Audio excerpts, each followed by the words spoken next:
Welcome to the Goal Podcast, the podcast for serious soccer players and their supporters to help further their development and navigate their way throughout their soccer career. Hello and welcome into another edition of New England Soccer Journal's The Goal Podcast. I'm Matt Doherty in studio today, joined by Matt Langone from Parts Unknown. Matt, how are you? I'm good, Matt. Thanks for taking the wheel today in the studio. I'm coming off a little bit of a head cold, so playing a little bit hurt today, but I'll hopefully my voice holds up and we get these things done here. It's not the same without you in here. I love being in studio. I'd prefer to be in studio, believe me. I don't want to get sick, so. Yeah. We got a lot to talk about today, Matt. We had our Scholastic season end last weekend, the week before Thanksgiving. Prep season ended 2 weeks ago, and then MIA championships this past weekend. So we're going to break it all down and kind of recap the season, talk about the players that stood out, break down the championship matchups, all that. So I know we were together at the NEPSAC boys finals. We'll start there.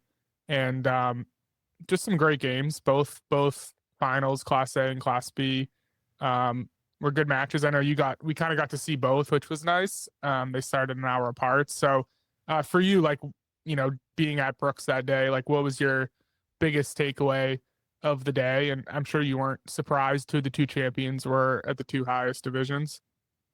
No, and I think I don't know about you, but I feel like I'm finally thawed out from that day. I mean, that day was like pretty cold. It was the right, you know, it was the weather you want it to be for a NEPSAC championship Sunday. It was cold, it was windy, it was sunny. I mean, but it was well, in spurts it was sunny, but it was a nice day for championship soccer. But yeah, I mean, in terms of how the Class A and B games ended, I think maybe those were the only two predictable things in this NEPSAC season, is that Taft was the best team in Class A by far, and Mount St. Charles was the best team in Class B by far, and they both, you know, came home with the trophy that day as it should be. I mean, they were the only two unbeaten teams in Class A or B in boys NEPSAC. So they just rose above everybody else.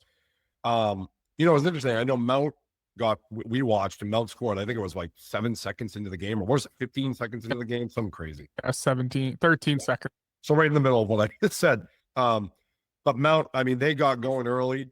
Taft was kind of the opposite. Taft actually fell behind early against Nobles, 1-0.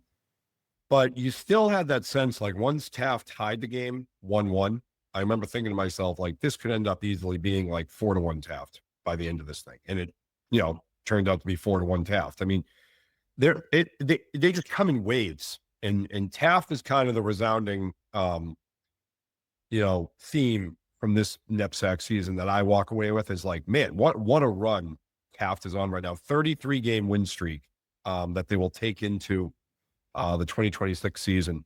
Haven't lost since October 9th of 2024 against Berkshire. I mean, that's remarkable. When you factor in New England prep soccer to win 33 straight matches, that's insane success. And to win back-to-back Class A championships. So Taft is the story of New England prep soccer right now. And, you know, it's not good news for the rest of New England that next year, the NEPSAC Class A Player of the Year, Alex Calabro, will be back next year again. Right. Maybe the player who turned into the most potent goal scorer in New England this fall and was the Player of the Year, he'll be back again next year. So Taft is going to be, you know, a good spot again next season. When you look, so like, I had an eye on that game, and I obviously had to focus on the Class B game, but my first thought looking at Taft was like, they just looked very athletic, big, physical, speed. Like, for you, what was kind of the biggest, like, why are they this good, I guess? If you had to boil it down to a few things, like, what in your mind separates them from everyone else? You know, I think it's just the buy-in, I think, that team has had over the last couple of years. I mean, Milton Academy has that to an extent as well, where they're, you know, they always seem to be in the mix every year. You know, this year was supposed to be a rebuilding year for Milton Academy, but they still, you know, got to the NEPSAC quarterfinals and took Taft to overtime. So I think Taft has a lot of that too. I think it's a lot of just the buy-in and the system and the balance. I think they're more balanced than any team. I mean, goalkeeper up to the front line, They have two really good goalkeepers this year in Braden Rodenbush and Reed Orban. They had a tremendous back line. Marco Santana, a kid who was there for 4 years, center back.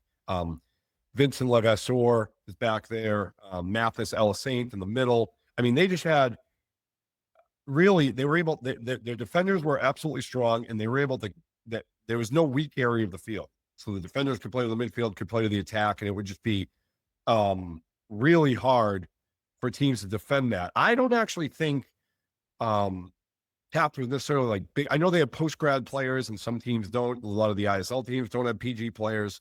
So that gives you the benefit of having that experience, that extra experience. But I don't look at Taft as being like bigger and stronger than everybody necessarily. Like you and I were watching the Class B game. I actually was looking at Williston, Northampton, and I thought those kids looked bigger than the Mount players and bigger than the Taft players. And they have a lot of PG players.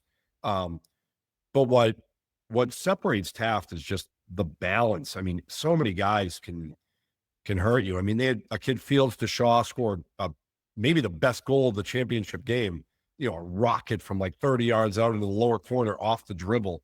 That kid's a junior. He'll be back next year. So they just got kids who maybe we haven't even highlighted as much as maybe we should have, some younger players and some players maybe still a little bit under the radar to go with those star caliber players like Alex Calabro and Marco Santana and Mathis Elasaint. I mean, they just have a lot of talent in every position. And I think that's what makes them so tough. Yeah. I didn't even mean big, like taller, just kind of like, yeah. Like they were just looked like a different level than imposing. Yeah. I agree. I mean, it's the benefit of being able to have PG players, I think, too, which some NEPSAC teams don't. That does give you that extra experience and some of that extra imposing authority on the field.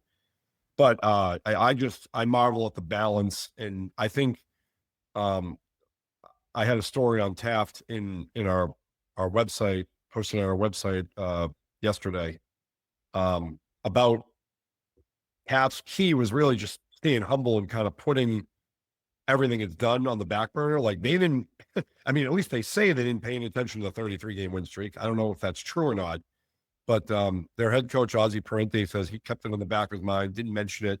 But we kind of kept writing about it. So it was always out there, and I was kind of keeping tabs on it. But really that ability to compartmentalize and like put that day in the forefront and put what they're achieving in the back, I think is pretty incredible. Yeah. So looking at the rest of Class A, I mean, Nobles had their only 2 losses were to Taft. They had a great season. So we'll talk about them, and then kind of other teams in Class A that you feel like maybe surprised you in the tournament, took a leap, made a run that you didn't expect. Like, we can revisit our preseason predictions, but I'm curious, like outside of Taft, what were your other surprises in Class A? Yeah, I think Nobles is definitely deserves a lot of attention. To go from Class B to Class A and have the kind of success that Nobles had this season to get to the Class A championship game is remarkable. Another team under Steve Ginsburg that had a great season, just a really phenomenal offense. I mean, Matteo Cosentino and Andrew Martins, who you watched play club soccer, right? You watched Andrew Martins in the club scene. When he was at Oliver Ames. Oh, Oliver Ames, that's right. Yeah. You saw him when he was at Oliver Ames. I mean, the season that he had this year was remarkable. To have, I believe, 60 points, second in the ISL, is pretty incredible. But Nobles, I mean, go ahead. Sorry.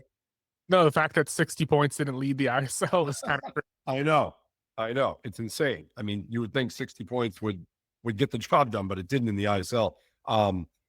But yeah, Nobles to do what it did this year, it was a little bit surprising because everyone kind of thought, oh, they're going from Class B to Class A. How will Nobles fare in the postseason? And I think they passed that with flying colors. Surprises to me too. I feel like a team like Berkshire, who I was like super high on coming into the season, it had so much talent. 4 Division I commits before the season even started. To kind of have that off season and not make the playoffs was a real surprise to me. Still is a surprise to me to not find a way into the Class A field.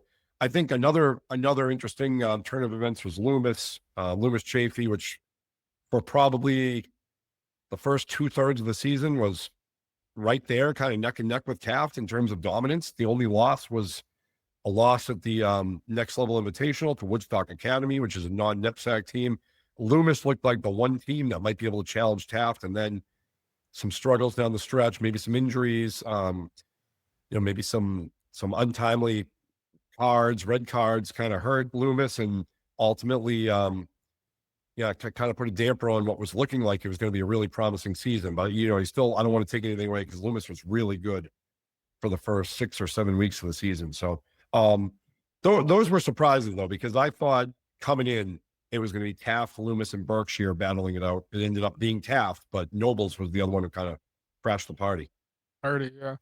Yeah, and even for like a school like, Milton and NMH, like every year I feel like they're right there at the end. And again, like even if you think we thought Milton maybe would be a little down this year, like they graduated a ton of players and they for the first time in 4 years didn't have a Gatorade Player of the Year, and they still make the playoffs. And I think that from an outside, like the consistency of those two programs really stands out to me. Yeah, it is. And I got to give NMH a lot of credit because all season long, I stupidly kind of didn't pay as much attention to NMH as I should have. And they were in our top 10 all year, but they were there. But they weren't really a top 5 team in our rankings until kind of midway to the second half of the season. And they just kept winning and playing tight games and performing really well. So that it's a credit to that program, what they do every year. Choate as well. Choate had a great season again, to get to the Class A semifinals again. Lost to Taft in the Class A semis for the second straight year, a Founders League rival. But Choate was another one that was there. So it was a lot of the usual suspects in New England prep soccer this year, but there were surprises like Nobles. Belmont Hill took another big step up this year and got to the playoffs and is really proving to be a program on the rise in the ISL. So it was interesting. It was obviously Class B with Mount in just the second year of being a NEPSAC program to win the whole thing is remarkable. Just really good things happening at Mount as well. Yeah, that's crazy. I'm covered that game and working on that story for the magazine. And when you really like think about it, and some teams have been a NEPSAC for decades and haven't won a title, had this success right away. And they, in 2 years, are already a NEPSAC champion. Like it's pretty crazy to think about. And the thing is like that wasn't a soccer powerhouse in Rhode Island. Like they played in the RIIL in 2023, won 3 games as a Division III school. Then they transitioned to NEPSAC for all sports. And then, they hire Nick Woodruff and the soccer program just takes off. And it's a pretty remarkable like ascension in that short of a time period to win a title. Right. It's shocking to see, truthfully, but they deserve a ton of credit. They were a really good team, and he's built a great program down there. Yeah, I think it goes to show too, like the hiring of a coach like Nick Woodruff, like you said, Matt, was just such a perfect hire because it just seems like he relates to those players and like he's got his resume speaks for himself as a player himself. But I think it was a slam dunk hire, and that program is just really pointed in the right direction. And you watched them play. I watched some of that game too in the championship. But what struck me about Mount also is the balance that they had. They had guys all 3 levels who could really produce. And I believe Menkos Chris Menkos, I think, was the Class B Player of the Year. I think he got named Class B Player of the Year if I have that correct. So they well deserved there, and just a really like Taft, a really deep and balanced team. Yeah, they were.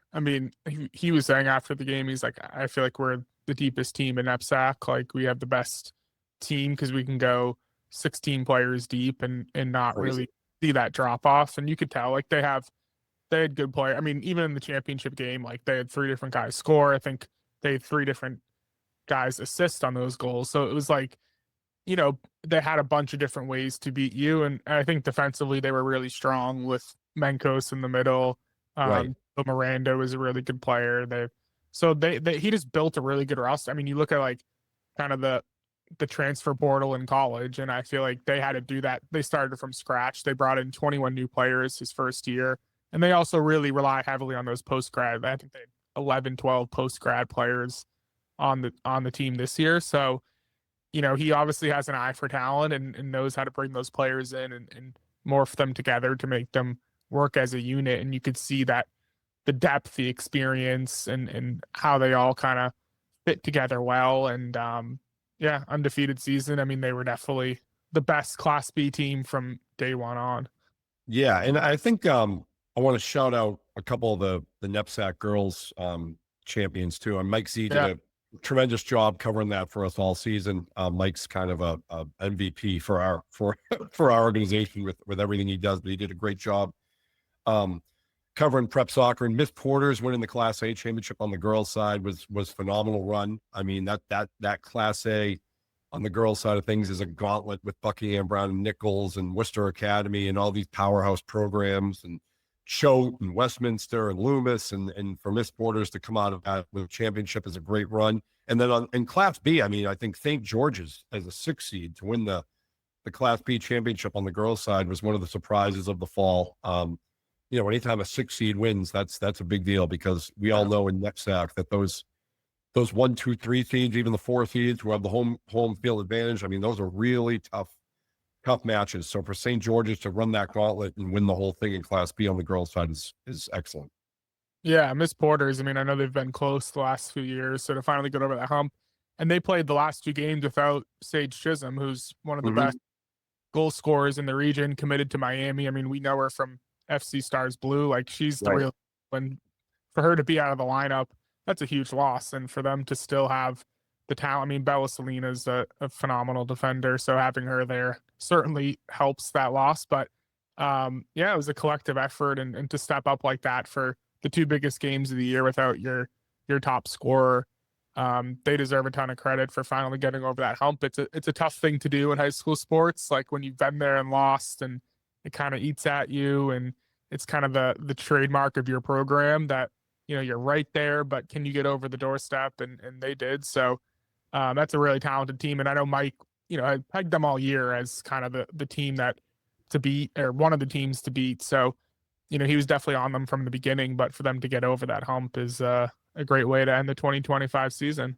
Yeah, he's been saying that for a couple of years, that the Founders League on the girls' side, I mean, it was on the boys' side as well this year. The Founders League has been phenomenal soccer. I mean, you got 4 contenders on both sides, the boys and girls side, every year at least.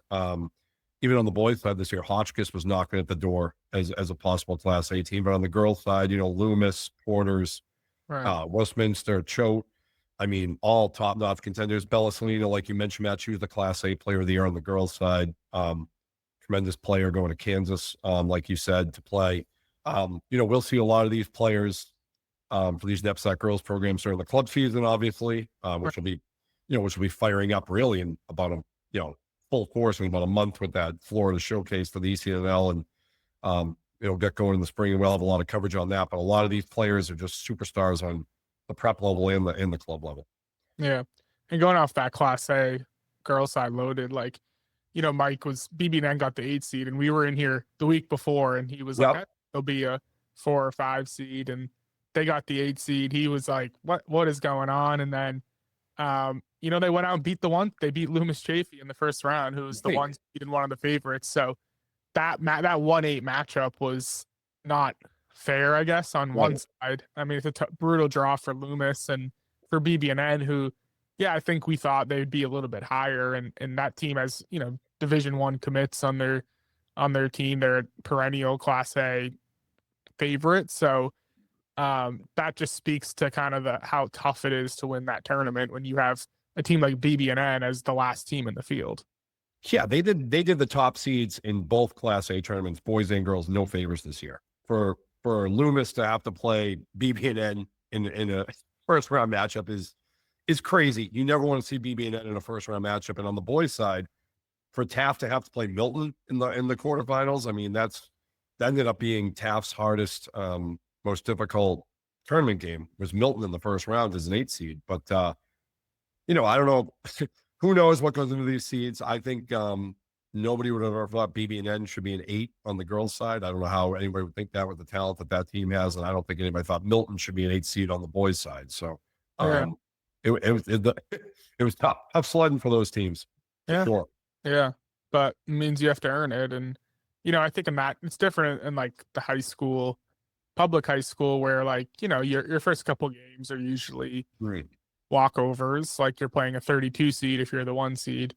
And I think in NEPSAC, like it's so like right off the bat, that first game is a huge test. And like even like Taft went to overtime with Milton. So like they were like so close to losing that in the first round. I mean, how disappointing that would have been to like have the season that you did. And it's like a tough break to play a really high opponent right off the bat. And it's like, oh, that's like one and done situation. So, it's different than the public school side. Like you have to win 6 games to win the title, whereas this is 3, but your 3 games are so hard. So it's kind of like, I don't know which one you'd rather have, like having to win 6 or having to win 3, but it's a tougher slide right away. So yeah. Absolutely.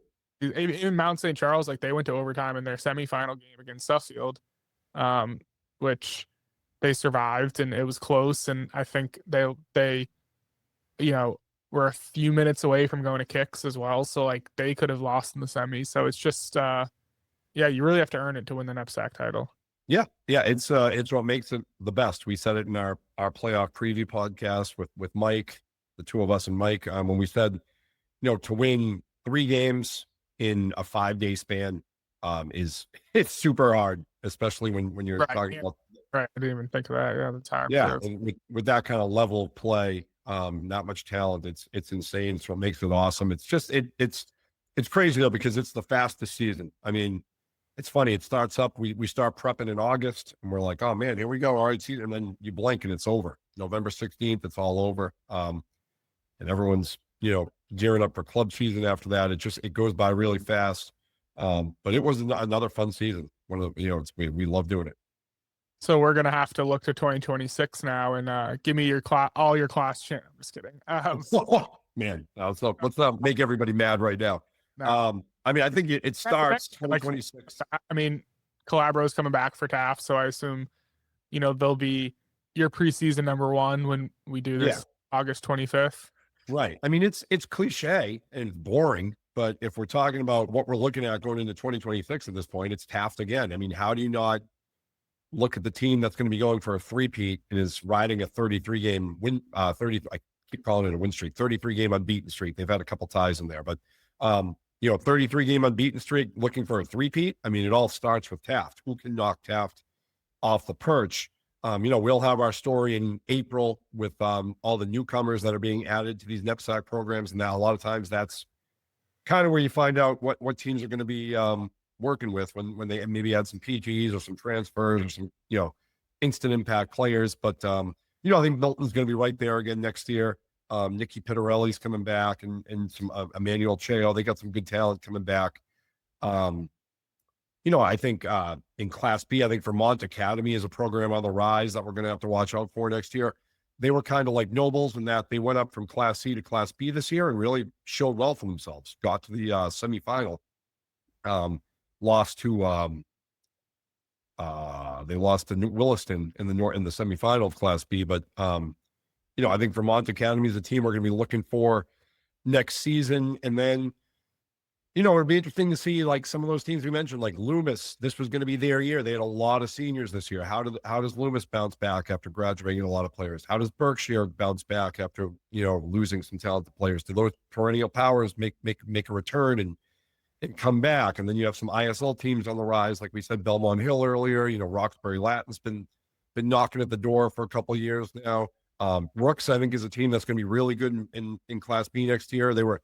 I think they were kind of a year away. They kind of overachieved this year, getting the 2 seed in Class B and then lost in the quarterfinal to Vermont Academy. I think next year could be Brooks's year. I'm sure they would have preferred it was this year since they were hosting the NEPSAC championship games. But I think Brooks is a team you got to watch out for next year as well.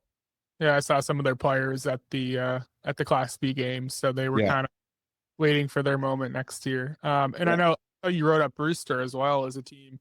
I actually met coach Ben, who played at UNH, at the Class B game, and he was scouting and just like, I want to get a feel for what this is like and what the what it takes to win an NEPSAC title. And in his first year they won 11 games, and they're not a team that's been predominantly strong in soccer. They're a basketball school. But if anyone's ever seen that campus up there, it's beautiful. Yeah, it's beautiful, right? The field's right on the lake. And right on the lake. I mean, and on the girls' side, they've been really good on the girls' side of things in soccer for a while. So maybe the boys' team, I think they won 11 games this year. So that's that's a great season up in the Lakes region, 11 wins. Kind of knocked at the door of a possible playoff spot, didn't get in, but maybe next year is the time for Brewster.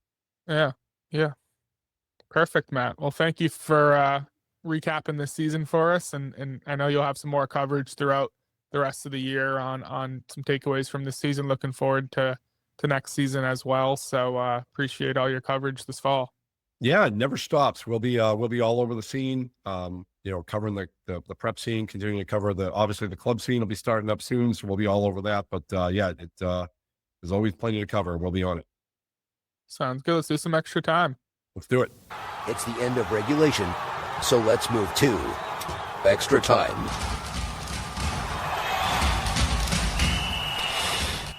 Okay, this is Producer Dave with Extra Time, and we have 3 questions for each of our panelists. We're going to play some trivia today, and as a matter of fact, the subject of the trivia is soccer, the sport of soccer as it appears in TV and movies. So buckle up, kids. I think Pat Doherty, when he's on this program, typically dominates trivia, but I don't know who I'm betting on in this. I'm sorry, Pat Donnelly. Doherty. My God, what's going on today? Pass the coffee. All right. Matt Doherty, you can go first. Oh, God. You don't put 3 questions. You don't put the Zoom guy on first? No, sorry. Never. All right. Which 2005 movie, Matt, stars Will Ferrell as a suburban dad who becomes the coach of his son's soccer team? Kicking and screaming. That's correct. Oh, I'm trying to find I can't find the sound effect. I mean, I got so many buttons here. Oh, here it is. You wanted the ding, don't you? Thank you. All right, Doherty takes the early lead. Langone, you are up in the beloved TV show Ted Lasso. Which fictional Premier League team does Ted coach? Oh my God, why am I drawing a blank? It's been a while since I watched. Oh my God. I'll give you a hint. It shares the name of a town in North Carolina. North Carolina. Yeah, I'm like, oh my God. I know. Dory, you know this one? I do. I mean, I can't remember the team. Oh, he doesn't know. Since I watched Lasso, now I forget. It's gonna hit you in the face when you hear it. It's gonna smack me in the face. It's gonna be really annoying. Hold on. Richmond. Okay. Oh my God. FC. Terrible by me. Terrible by me. FC, maybe. Richmond FC. Okay. All right. Coming out soon, I think, too. All right. Don't worry, Langone. You can recover. We believe in you. All right. Back to you, Doherty. In this 1979 film, a camp counselor played by Bill Murray consoles a young camper after a heartbreaking loss in a soccer game. What's the question? The name of the movie. Oh. In this 1979 movie, a camp counselor played by Bill Murray consoles a young camper after a heartbreaking loss in a soccer game. I have no idea. Is it something I should know? Like, I think so. If you're a fan of comedy movies. But I was born in '97. Like, that's way before my time. Wow. Is it a humble brag? Ever hear of Citizen Kane, or you ever hear of Gone with the Wind? Well, of course. This. Yeah, that's what I'm asking. Is this movie like? Well, I don't. Once you hear it, you can be the judge. Okay. I don't know. Without Langone, do you know this one? No, I actually don't. Oh my God. God. I was born well before Doherty. Meatballs. Oh, I knew Meatball. I do know Meatballs now that you mentioned it, but I wouldn't have got that right. Never heard of it. What do they teach kids these days? I can't believe it. In this to you, Matt Langone. In the 1995 film The Big Green, what unusual animal is used as the team's mascot? Oh man, we watched The Big Green about 2 years ago with my kids, and I might have slept through a good amount of it. What is the animal? Give me the first letter of the animal. Can you do that? but it's a farm animal, so it's not like a dog or it's not typically a domesticated animal. I'll say a pig. No, we were looking for goat. Ah, I was gonna. These are hard, David. Good work. Look, either that or you guys are inept. maybe right. that. Let's see. Okay. Back to you, Doherty.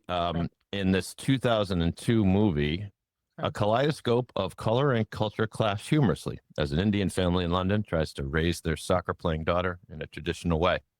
In this 2002 movie, which I'm going to go ahead and guess you've heard of, a kaleidoscope of color and culture clash humorously as an Indian family in London tries to raise their soccer-playing daughter in a traditional way. You think I've heard of this? Yes, I think. Do you know it, Matt? I don't. What? Oh my God! A young This is girl. bad. Give me a hint. It's a young girl who idolizes this soccer. Oh, is it Bend It Like Beckham? That's right. We're gonna give you the point. Good one, Matt. Ah, that's right. All right. So, well, technically that was Matt Doherty's question, but I stole it. well, Matt Langone, I'll give you the last one. Actually, you know what? Because we can change things on the fly here. I'm gonna award that point to Langone, and Doherty. You still have a chance on this last question. Okay. Which movie features Pele performing a bicycle kick during an escape attempt in a World War II prison camp? I have no idea. Do Okay. you know, Matt? Matt, do you know? I don't. Is it a recent movie? No, it's Pele's in it. Doing Oh, Pele's actually in it. I thought you meant they showed a clip of him doing. Okay, he's in it. Yeah, I have no clue. the answer is victory. All right, so we are now we're tied at 1-1. Just So put us out of our misery. we're gonna go. Our soccer movie knowledge is not good. Apparently not. You guys need to watch more movies and TV. So here's the tiebreaker question, which you both will answer. And so, Matt Langone, either write it down or just kind of get it in your head. Okay. In the documentary series Welcome to Wrexham, of course, Ryan Reynolds and Rob McElhenney purchased the Welsh soccer club Wrexham. Wrexham happens to be the third oldest professional association football team in the world. What year was the Wrexham Soccer Club founded? Whoever gets closest to the date it was founded is the winner. And I use that term loosely. Well, you both did get one question right. All right. Matt Langone seems to have written down his answer. God, yeah, but I found it. All right, just no, hold on. We'll make Doherty go first. Okay. No, it's his question. Oh, no, It's not. This is the tiebreaker. You both have to answer. What year was Wrexham FC founded? I could be so lost here. I'm going to say 1876. Okay. I had 1870 written down. Wow. 1870.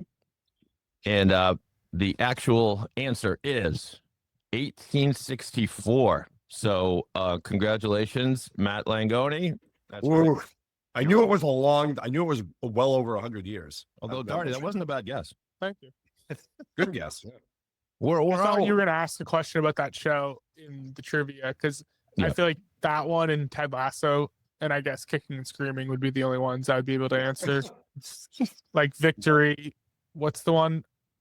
That was the goat. It's a mascot. Like I've never heard. That's a kids movie. Never heard The big Old movie. the Big Green from 1995. But it's a movie that a lot of kids watch. You don't have kids. Yeah, I watched it with my kids. There you go. I don't know if they loved it, but we watched it.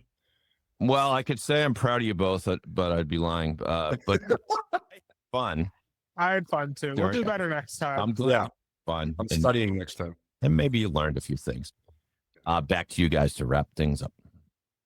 Thank you. Well, yeah, that was rough. Terrible.